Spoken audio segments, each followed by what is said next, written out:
conceded it could have been even deadlier than Columbine. This alleged plot to blow up a high school in Utah with 2 students at the center of this whole thing. Take a look at this. This is the older suspect. This is 18-year-old Dallin Morgan. Police aren't naming the other suspect simply because he's only 16. But these 2 teens are accused of conspiring to set up a bomb during school assembly there in Roy, Utah. And police say they had this elaborate plan, complete with maps of the school, marking cameras, blind spots. Obviously, investigators are taking this very, very seriously. This was not idle chatter, and that was early on recognized that there was significant thought, there was significant purpose, and there had been some pre-planning and training to the extent of how do I fly a plane that I want to steal. You heard that? Fly a plane? You heard the chief right. The suspects were allegedly thinking about stealing a plane to then make a getaway. In fact, the younger one had spent hundreds of hours with this online flight simulator. This, of course, according to police. But the whole thing started to unravel when a fellow student came forward with several alarming text messages allegedly sent by the younger of the two, the 16-year-old, indicating an attack was imminent. Here's just one sample text. Quote, I've just been kind of planning my get back at the world thing, and I figured if you had anyone that you wanted revenge on, I could see if I had it planned. Quote, one of those texts. We've got more for you throughout the next 2 hours, but I want to bring in our Thelma Gutierrez following the story for us today. Thelma, first things first, where are these 2 teenagers now? Brooke, the 18-year-old Dallin Morgan is out on bail right now. The 16-year-old is still in detention. Lots of questions being asked at this moment. Brooke, you had gotten to the point about what could have possibly possessed these people to have wanted to carry out such a thing. And that is what the police chief is looking at right now. So far, are police saying anything as far as the motive goes, or nothing yet? You know, Brooke, you alluded to one of the texts, and in it, one of them says, the 16-year-old tells another 16-year-old student, I've been just kind of planning to get back at the world, and I figured if I had anyone you wanted to get revenge on, I could see if I have anything planned. Besides that, I mean, you know, it's not well written, but besides that, he also says to that student, he says, if I tell you not to go to school one day, make damn sure you and your brother are not there. So was it a question of revenge? That is what he's alluding to. That's what that 16-year-old is alluding to in that text message. And again, the 16-year-old, the one who's doing the texting apparently, one more text from the 16-year-old, quote, I just don't care. I'm pretty much a lying, cheating manipulator with everyone except 7 people. Everyone else is just a piece. You know, a lot of the reporting, Thelma, makes it seem kind of like he, the 16-year-old, is the mastermind here. Does it appear that way to you? Yeah, as a matter of fact, Brooke, just a short time ago, I talked to the Roy Police Department, and the police chief had said that that's exactly in the sense that they're getting. After all, this was a person who other kids at school had said would be the next Einstein. He was very smart. This is somebody who had knowledge of building a pipe bomb, somebody who had plotted out this entire thing according to police. And I thought what was really interesting about this, Brooke, is that the 16-year-old, according to the police chief, actually went to Columbine High School in Denver back in December. He met with the principal there. He flew in one day, took a limo, met with that principal, interviewed him, he said, for a school newspaper, and then flew back to Utah that very same day. So clearly there is some sort of fascination, at least with this 16-year-old, and what happened in Columbine, the fact that he went to talk to this principal. But to take it a step further, Thelma, this 16-year-old, I guess, sort of wanted to emulate that plot. He thought he could have done better. You know what, Brooke? That's what the police chief said. He said he wanted to one-up the people in Columbine, thought that he was much smarter, and was actually offended that they had only carried out, according to the police chief, 1% of their plan. He said that he felt that he was smart enough to be far more effective. It is tragic that someone so bright would take it this way, apparently. Thelma Gutierrez, thank you. We're not finished with the story here. We're going to delve much deeper into the psychology here behind a plot like this one with Peter Langley. He wrote a book. It's called Why Kids Kill, Inside the Mind of School Shooters. That conversation is coming up next hour. Please stay tuned for that. Meantime, now this. We have what amounts to a cosmic near miss today. Heard about this? This asteroid, just about the size of a school bus, passed within 37,000 miles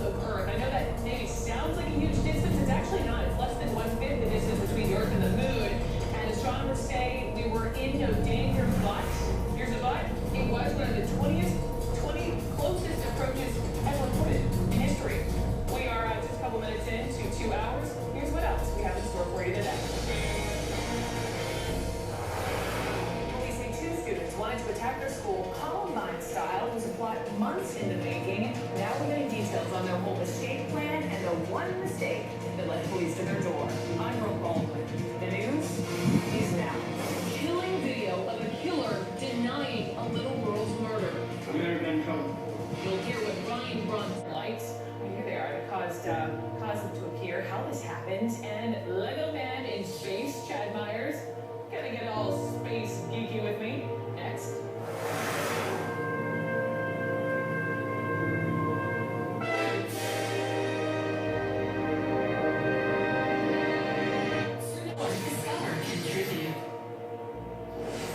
Okay, no one got hurt, but have you heard about this asteroid today? Got a little too close for comfort, Chad Myers. As I understand it, though, it's already zoomed on past, so any bit of danger, it's over. Correct. It was only the size of a bus. That's pretty big for your head. I know. Flying over, though, and as an asteroid, it would have literally broken up in space as it came through the atmosphere. So that's why NASA and NOAA and all of them said there really would be no danger, even if it came through, and it would take something significantly bigger than that. Let me take you over here. Nope, nope. Let me take you over here real quick. Okay. And I'll show you kind of what happened, then I'll come right back, because I know we have 3 stories to do. Walk on over there. I'm gonna walk with me. Walk this way. Here is right there. That's the big circle of Earth. Earth would be right there. Today, a bus-sized asteroid at this planetary, right around there, and the 2 of them, where we are right there, that was the X marks the spot, and that was only 17,000 miles away, 37,000 miles away from us right here as it passed on by. Now, this thing's going to be out there a long time, and the Earth's going to keep going around and around and around. So we could encounter this thing again. We couldn't. I mean, I feel like we were talking about a bus-sized asteroid a couple months ago, so this... Well, these happen all the time. It's happened all the time. Sure. Since we're speaking of celestial phenomena, let's talk about this. Ooh, zoom out. Okay, let's take a look at the sky above northern Sweden. Oh, this is Abisko National Park, latitude 68 degrees north. That's pretty far up there. How does this happen? The interaction, the magnetosphere, the ionosphere, the plasma coming in, the coronal mass ejection we had. We even had some color as far south as Marquette, Michigan with this. And literally just 1 hour and 2 minutes ago, there was another big solar flare that came out of that same sunspot. This is an X2 class flare, significantly bigger than the one we had. The good news is this X-class flare that just came out is not facing the Earth, it's pointed away, but there still could be more radiation in the atmosphere. We still could be seeing this solar flare, these big things, these green skies, red skies. Does it really look green, or is that just because of some sort of Green is a very common color. When it turns red, that's a very uncommon color. This one was a green one. Every picture I've seen so far has been green. Okay, and we had to get this other story in. I love that these two guys sent Lego Man up into the stratosphere. Here he is. What is he doing, and how do they do this? For like, what, $400 or so? They bought a weather balloon. Okay. They went to the party store, and they bought $160 worth of helium. You know, they want just to blow up real, like happy birthday balloons, but they blew up an entire weather balloon. It went up 80,000 feet. A parachute was there as soon as the balloon popped. And it came back down. Obviously. It was 75 miles away. He said, how did they find it? They actually had a GPS phone up attached to this guy. And when it landed, they found it, they drove back to it and found all of the parts. And now they have 97 minutes worth of video of this going up all the way up into the stratosphere. Look at me right there. You can see the black sky. I'm just thinking isn't like the guy from Virgin. What's his name? Branson? Richard Branson. He's got to be interested in this. Hey, kids. Yeah, he's the expert. I just love that story. One of my favorites of the day. Chad Myers, thank you so much. And now to the race for the White House. We are now 4 days here from the Florida primary. We're going to go live. 2 students are accused of plotting to blow up their own high school in Roy, Utah. And they might have gone through with it, police say, if they hadn't tipped their hands. Take a look here. This is the older suspect. This is the face we can show you. This is 18-year-old Dallin Morgan. He, by the way, is already free on bond. Police are not naming the other suspect because he's only 16. He, though, is still in custody, and investigators say these two had an elaborate plan to set up a bomb during a school assembly with maps, pointing out surveillance cameras, blind spots. They were even allegedly thinking about stealing a plane afterward to escape to another country. But this whole plot started to unravel when a fellow student spoke up. The student came forward, was on the receiving end of several alarming text messages allegedly sent by the 16-year-old indicating an attack was coming. Here's one of those texts. I want to read it for you. Quote, if I tell you one day not to go to school, make damn sure you and your brother are not there, end quote. And if any of this sounds reminiscent of Columbine, it's no coincidence. The younger suspect is reportedly a big fan. I want to bring in Peter Langman. He's the author of Why Kids Kill, Inside the Minds of School Shooters. And Peter, from the information we have, from the information you've seen, do these two teenagers fit a pattern at all?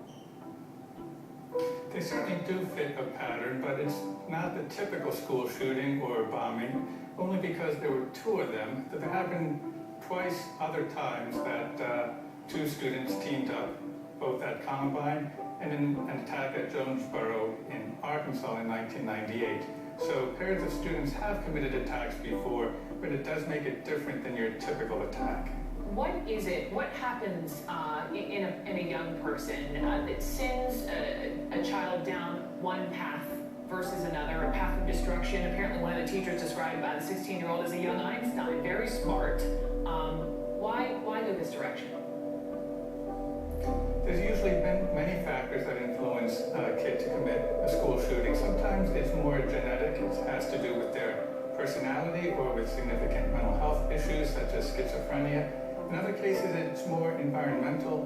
Some school shooters have come from really broken homes, have histories of physical abuse, their parents were substance abusers, in and out of jail, and so on. So some cases seem more environmentally influenced, and others seem more about just who the kids were as people. Yeah, it makes me think of Cycle 1 and Nature versus Nurture. I want to share another text. This is from the 16-year-old suspect. Quote, I just don't care. I'm pretty much a lying, cheating manipulator with everyone else, with everyone except 7 people. Everyone else is just a piece. You're a psychologist. What do you read there? Sociopathic, narcissistic? What? Well, when I hear about the lying, cheating, manipulating, it makes them sound antisocial or psychopathic, which is in characteristic with Eric Harris, who also was a liar and a manipulator and very good at deceiving people. So he seems to fit, based on that, in the Eric Harris mold of school attacker. Eric Harris, Dylan Klebold, the two young men who pulled off the horrendous school shooting in Columbine. Apparently, with regard to this Utah plot, the young suspect, the 16-year-old, very much so fascinated by what happened in Columbine. He even said he was going to one-up Columbine, even hopped on a plane, went to Colorado, interviewed the Columbine principal as part of a journalism project for the school paper. Peter, there seems to be sort of a sick, cult-like following of these Columbine killers. Why is that? Columbine established itself as kind of the prototypical school attack because of its magnitude. Also, Eric Harris presented himself as intelligent and very conniving, manipulative, secretive, and yet charismatic in his view. And many of his writings have influenced other shooters. So Eric Harris has sort of become the role model to follow, imitate, or in this case, to try to outdo. Peter Langman, thank you, and thank goodness for that student, whoever he or she is, who shared those text messages with police, or else we would be having potentially a very different discussion. Peter, thank you. 35 pounds of cocaine discovered inside the United Nations. Up next, where it was hidden and where it came from. Plus, we are now just getting these dramatic 911 calls before Demi Moore's cocaine in the United Nations mailroom. More than 35 pounds was found in these hollowed-out books shipped from Mexico. The cocaine was in a bag that was made to look like a diplomatic pouch. New York police are investigating, and no word yet on who was to get said pouch. And remember the barefoot bandit? We were just talking about it this week. The guy who eluded police for 2 years using stolen boats and cars and an airplane. Well, he was sentenced today in federal court in Seattle, 6.5 years in prison. Colton Harris Moore pleaded guilty last year to stealing a plane and burglarizing a bank. He was arrested after crashing a stolen plane in the Bahamas and trying to escape in a stolen boat. His criminal adventures, shall we call them, often done without shoes, barefoot, attracted a following of 50,000 Facebook fans and a movie deal.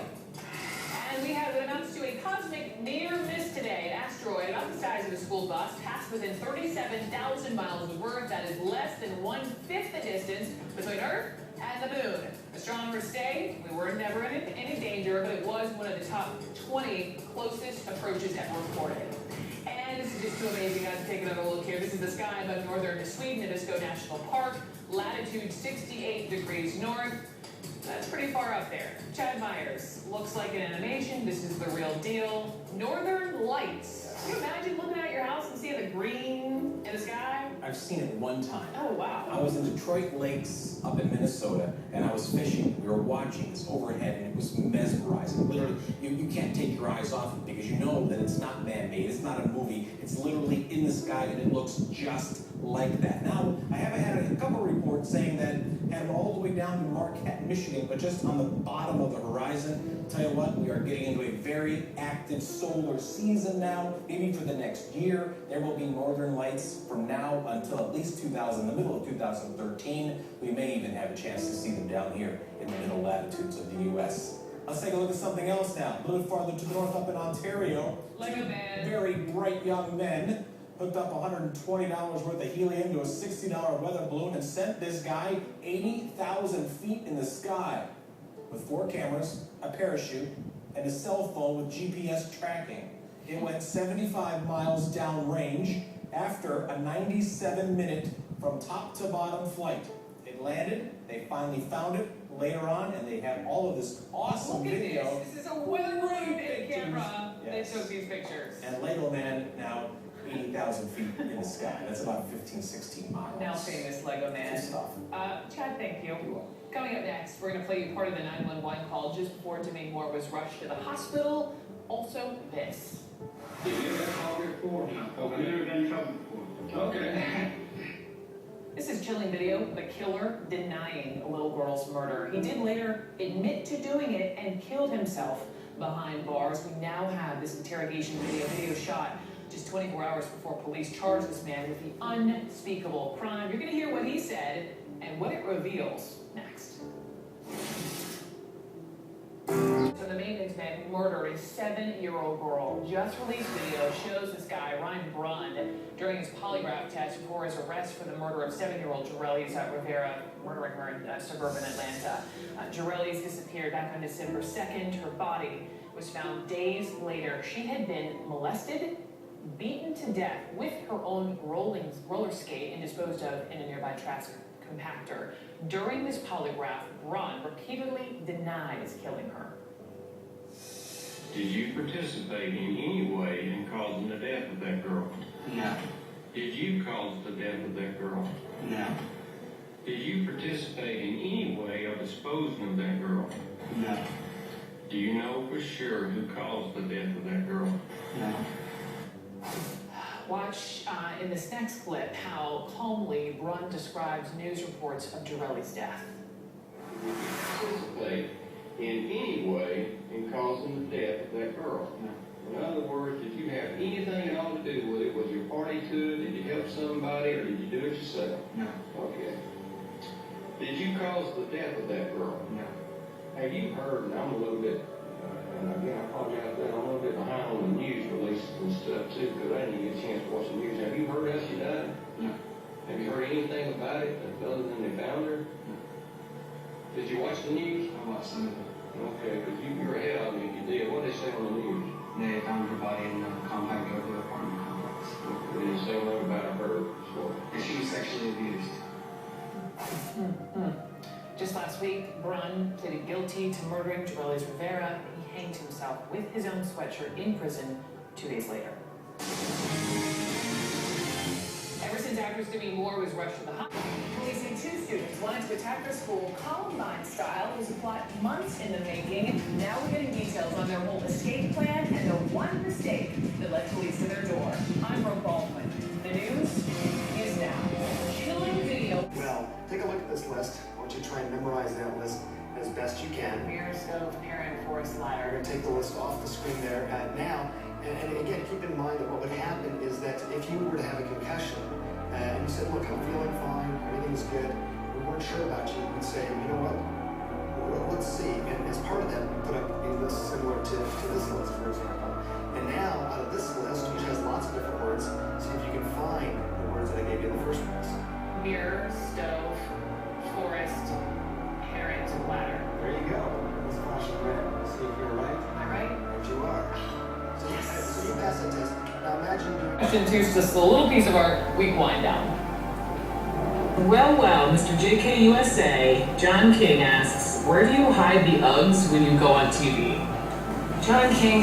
See, he knows this because not only do I wear my Uggs to work sometimes, but on big primary nights, I'll kick my Uggs off right before I have to go on. Look, they're comfortable, and sometimes they hide behind the desk. And Christina and I are going to Tampa for the big Florida primary, so look for us Monday, Tuesday, Wednesday, 2 o'clock, live from Tampa.